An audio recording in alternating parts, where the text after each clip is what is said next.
আসসালামু আলাইকুম, কেমন আছেন সবাই? আশা করি ভালো আছেন। আল্লাহর রহমতে আপনার দোয়া এবং ভালোবাসা আলহামদুলিল্লাহ অনেক ভালো আছি। তো কালকে আবহাওয়াটা কিন্তু একটু মেঘলা মেঘলা ছিল, আর মেঘ আসার অনেক কথাই ছিল, অনেক ডাকাডাকি করছে। তো আজকে কিন্তু একদম রোদ আর রোদ। আর এই যে এইখানে পাইপ দিয়ে পানি নেওয়া হইতেছে। কীভাবে পানিগুলো দ্রুত যাইতেছে, পুরাই দেখা যাইতেছে পানিগুলো যে যাইতেছে।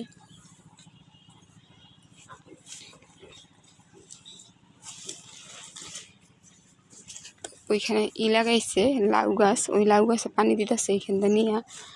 আর এই তো দেখেন আমার একটা পেঁপে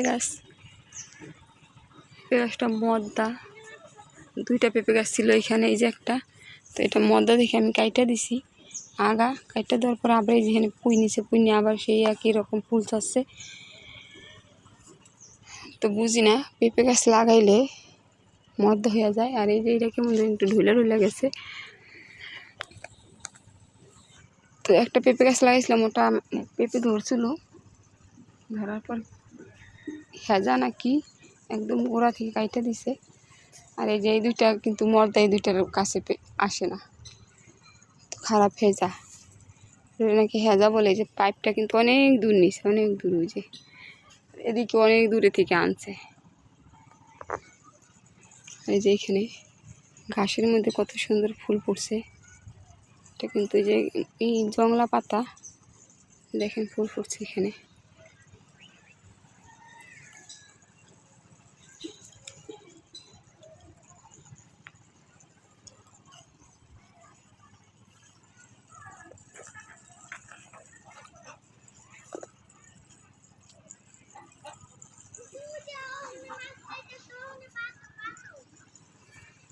তো এখানে আমি এই যে কিছু দুন্দুল গাছ লাগাইছিলাম, আর এখানে গাছ লাগাইছিলাম, এই বটবুড়ি। তো গাছ দুইটা ভাবছি হইব না, তো হইব না, যেগুলো হালাসালা করি বেশি ওগুলো হয় বেশি। তো মাশাল্লাহ ভালোই যে মোটা হয়েছে, মোটা হইয়া এই যে দেখেন একদম মুকুট দিয়ে অনেক ছাইছে। তো এগুলো মনে হয় শীতের মধ্যে হইব। যাই হোক, খাওয়াচ্ছে, লাগাইতে বেশি ভালো লাগে। আর এদিকে কিন্তু প্রচুর পরিমাণ রোদ হচ্ছে, অনেক রোদ। এই তো দেখেন রোদের অবস্থাটা কি, এত বেশি রোদ তা বলার মতো না।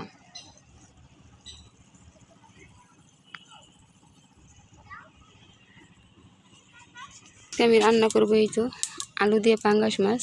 এখানে আলু কাইটা নিছি গোছের সাইজ কইরা। আর এই তো এখানে জংলা কচু, একবারে বিষাক্ত কচু। তো আমি এটা ভাজি করে খাবো। তো আমি এটা কাটার পর কিন্তু আমার হাতটা অনেক চুলকাইছে। তো ভাজি করার পরে দেখবো কি চুলকায় নাকি। আগে আমি একদম হালকা একটু কচু নিয়ে আগে ভাজি করে টেস্ট করে দেখবো আসলে কি গলা ধরে না কি ধরে না। যদি দেখি ধরে না, তাইলে আমি পুরাটা ভাজি করব। তো আপনারা আমার সাথেই থাকেন আর দেখতে থাকেন যে আসলে কি কচুটা গলা ধরে নাকি। আমি কিন্তু জংলা কচু আরেকবার খাইছি, গলা ধরে নাই, কিন্তু এই জায়গার কচুগুলো একটু অন্যরকম। ওটা আমার বাড়িতে খাইছিলাম, তো ওটার এটা এক না। এটা দেখতেই দেখা যায় কিন্তু অনেক বিষাক্ত, কেমন যেন পাতাটা একটু সবুজ সবুজ মনে হয়েছে, এই কারণে। তো আমার সাথেই থাকেন। আর ভিডিওটা যদি আপনাদের ভালো লাগে, লাইক শেয়ার কমেন্ট করবেন আর সাবস্ক্রাইব করে দিবেন।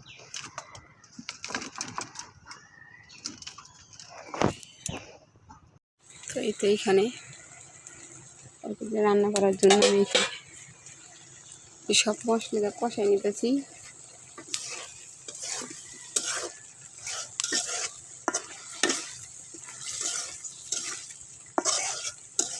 এই যে সিমটা দেখতে পাচ্ছেন, এটা কিন্তু গত বছরের সিম, আমি ফ্রিজে রেখেছিলাম।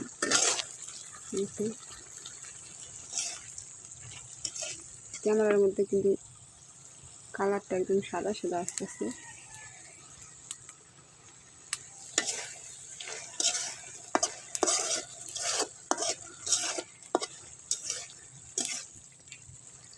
মানুষ বলে ফ্রিজে রাইখা দিলে নাকি সিম অনেক সুন্দর থাকে, আসলে কি কেমন যেন একটু টাটকা সিমটা যেমন, আবার অনেক দিন হয়ে গেলে যেরকম কিছুদিন কি হয়তো 5 মাস 6 মাস যদি রাখে বা 3 মাস, ওটা একটু ভালো লাগে। আর অনেক দিন হয়ে গেলো, হয়তো প্রায় 1 বছরের মতো যদি হয়ে যায়। তখন আসলে জিনিসগুলো কি এখন স্কিনটা কেমন যেন কাগজের মতো একটু টাইট টাইট হয়ে গেছে। এমনি দেখতে কিন্তু সুন্দর, কিন্তু টাইট টাইট কেমন যেন লাগে। তো এটাই রাখা যায় ঠিক, কিন্তু রাইখা ওটা খাওয়া টেস্ট পাওয়া যায় না।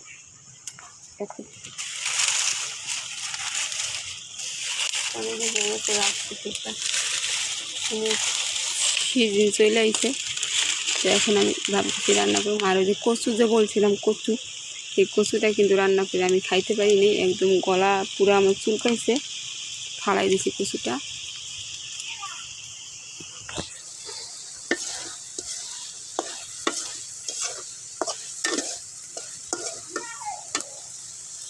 কচুটা কিন্তু আমি সেদ্ধ করে এই জায়গায় ফালাই দিছি, এই যে খাইতে পারিনি একটু ভাজি করার পরে, তো ফালাই রাখছি, এখানে ফালাই দিছি। আমি কিন্তু এই কচু আরেকবারও খাইছি, কিন্তু এতটা গলা ধরে নাই, এবার কেন এত ধরা গেল বুঝতে পারতেছি না। আসলে জিকে নাই, তাই খাইতে পারলাম না, যাই হোক সমস্যা নেই। তো আমার একদম কষানো হয়ে গেছে, এখন পানি দিয়ে দিতেছি।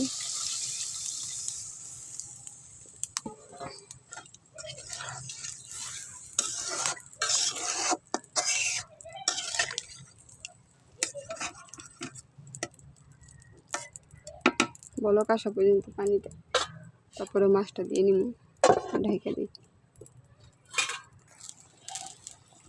তো আমি এখন মাছটা দিয়ে দিতেছি।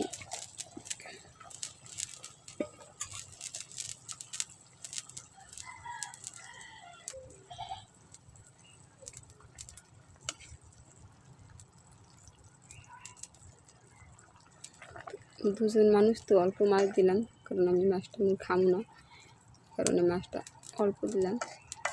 আমি একজনের জন্য চার পিস দিয়েছি। মাছ আমার বেশি ভালো লাগে না, মাঝে মধ্যে খাই, আবার মাঝে মধ্যে খাই না। যখন খাইতে ইচ্ছা না করে তখন কিন্তু আমি পাক করি, আবার অনেক সময় পাক করি। দেখছেন হাঁসের কিন্তু অনেক বেশি ক্ষুধা লাগছে, হাঁসে দৌড়াদৌড়ি করতেছে আর ডাকতেছে। ওর 5টা হাঁস ছিল, তো 5টা হাঁসের থেকে 2টা হাঁস এই শিয়ালে নিয়ে গেছে, 3টা হাঁস আছে। এখন জানি না কি অবস্থা হয়, সারাক্ষণ বাইন্দা রাখতে হয়। একটু সময় মানে ছাড়লেও ভয়ে ভয়ে থাকি, কোন সময় আবার ধরে নিয়ে যায়, এই হচ্ছে অবস্থা। তো আমি এই যে ফ্রিজে কিন্তু শাকও রেখে দিয়েছিলাম, তো শাক একমাত্র শাকই মনে হয় ফ্রিজে খাওয়া যায়, খাওয়া সম্ভব, আর কিছুই সম্ভব না খাওয়া যায় শাক। আর সব কিছু কেমন জানি হয়ে যায়। এটা কিন্তু বাচ্চা শাক।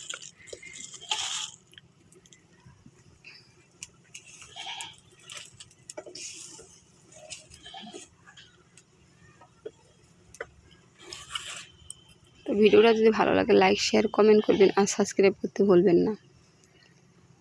সবাই ভালো থাকবেন, সুস্থ থাকবেন, আল্লাহ হাফেজ। তো শেষ পর্যন্ত তরকারিটা রান্না করা শেষ। দেখেন সিমটা কিন্তু একটু শক্ত শক্ত হয়ে গেছে, কারণ ফ্রিজে অনেক দিন যাবত আসে, এই কারণে কেমন যেন একটু শক্ত শক্ত মনে হয়, মানে প্লাস্টিক প্লাস্টিক মনে হইতেছে।